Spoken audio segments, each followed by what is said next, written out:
बिहार चुनाव में मिली रिकॉर्ड जीत पर मुख्यमंत्री डॉक्टर मोहन यादव ने कहा, 2014 के बाद यशस्वी प्रधानमंत्री के शपथ लेने के बाद पूरे देश में राजनीतिक परिदृश्य बदला है। हमने सबने देखा कि गैर कांग्रेसी प्रधानमंत्री के नाते पूर्ण बहुमत की सरकार बनने से लेकर लगातार तीसरी बार सरकार बनाना, ये हमारे लिए उस समय का बदला है जब कांग्रेस ने यनकेन प्रकरण माननीय अटल जी की सरकार को गिराने का षड्यंत्र किया। माननीय मोदी जी के नेतृत्व में न केवल तीसरी बार एनडीए की सरकार दिल्ली में काबिज हुई है, बल्कि देश के सभी प्रदेशों में धीरे धीरे लोकतांत्रिक अभियान जो चल रहा है, ये वाकई गौरवशाली और लोकतंत्र को आनंदित करने वाला है क्षण है। मेरी अपनी ओर से बधाई। ऐसे में प्रधानमंत्री जी की जो विजयी बढ़ रही है, ऐसे में वह केवल का नहीं रहे सबका साथ सबका विकास मतलब समानता के लिए, जातिवाद के विरोध के लिए, सुशासन के लिए, शासन की सभी व्यवस्थाएं जनता के लिए, जनता के द्वारा, जनता के माध्यम से। तो ये लोकतंत्र की खूबसूरती का समय है। दुनिया हमारे भारत की तरफ देख रही है। माननीय प्रधानमंत्री जी के नेतृत्व में सुशासन के उच्चतम मापदंड बना रहे हैं। ये वही बिहार है जहां दोनों चरण के चुनाव में गोली नहीं चली। ये वही चुनाव है जहां दोबारा मतदान का कोई मौका नहीं आता, कहीं कैप्चरिंग नहीं हुई। ये सभी सुशासन के लक्षण हैं और ये लोकतंत्र को हमारे दुनिया के सामने बहुत अच्छे मॉडल में समझने की मुख्यमंत्री डॉक्टर मोहन यादव ने राहुल गांधी पर भी जुबानी हमला बोला। यह उनके लिए सबक है जो चलते चुनाव में छुट्टी मनाने के लिए जाते हैं। मेरी अपनी ओर से एक बार फिर से प्रधानमंत्री जी के नेतृत्व में एनडीए ने जो सरकार बनाई, माननीय नीतीश कुमार जी, माननीय नड्डा जी को, माननीय अमित शाह जी के कुशल नेतृत्व को बहुत शुभकामनाएं और बधाई। एनडीए ने जो इन सभी के नेतृत्व में प्रगति की है, बहुत अद्भुत है। उन्होंने कहा, आज मैं ग्वालियर में लाल सिंह आर्य जी के यहाँ शादी में शामिल होने और लड्डू खाने आया हूँ। फरवरी 2025 में ग्लोबल इन्वेस्टर समिट होने जा रही है। ग्लोबल इन्वेस्टर समिट 2025 में जो होनी है फरवरी में, 2026 सॉरी।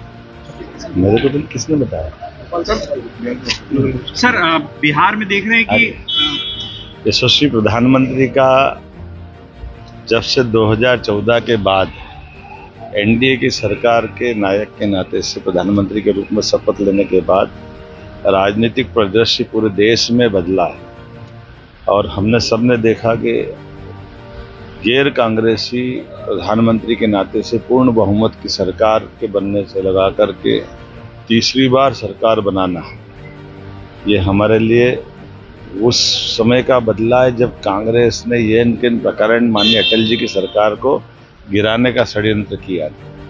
माननीय मोदी जी के नेतृत्व में न केवल तीसरी बार भाजपा की सरकार, एनडीए की सरकार दिल्ली में काबिज हुई है, बल्कि पूरे देश के सभी प्रदेशों में धीरे धीरे करके लोकतांत्रिक तरीके से विजय अभियान जो चल रहा है, ये वाकई गौरवशाली और लोकतंत्र को आनंदित करने वाला क्षण है। मेरी अपनी ओर से बधाई।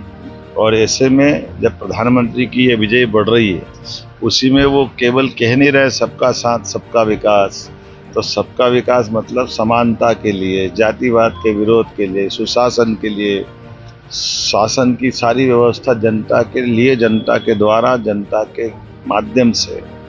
तो ये लोकतंत्र की खूबसूरती का समय है। दुनिया हमारे भारत की तरफ देख रही है और माननीय प्रधानमंत्री जी के नेतृत्व में सुशासन के ये उच्चतम मापदंड बन रहे हैं। ये वही बिहार है जब दोनों चरण के चुनाव में एक भी गोली नहीं चलती। ये वही चुनाव है जहाँ कहीं दोबारा मतदान का मौका नहीं आता है, कहीं बूथ कैप्चरिंग नहीं होती। ये सारे सुशासन के लक्षणों लोकतंत्र को हमारे दुनिया के सामने बहुत अच्छे मॉडल में समझने के लिए, और उसके उल्टे ये जो चलते चुनाव में छुट्टी मनाने वाले उनको भी सबक है। मेरी अपनी ओर से एक बार फिर माननीय प्रधानमंत्री जी के नेतृत्व में एनडीए ने जो सरकार बनी, माननीय नीतीश कुमार जी को, माननीय पीएम साहब को, माननीय एचएम साहब को, श्रीमान अमित शाह जी की कुशल रणनीति, माननीय नड्डा जी के नेतृत्व में एनडीए ने जो प्रगति की, अद्भुत है। लेकिन आज तो मैं लाल सिंह आर्य जी के यहाँ शादी में आया हूँ। मुझे इस बात का आनंद है, हमारे राष्ट्रीय नेता, भिंड से अपनी पहचान बनाने वाले अनुसूचित जाति के राष्ट्रीय नेता है। मैं कल अलग अलग कामों में था, तो मैं आज उनके यहाँ अभी लड्डू खाने जा रहा हूँ और आप सबको भी आमंत्रित। सर एक आखिरी सवाल है, सर एक आखिरी, लालू जी का कन्वर्ट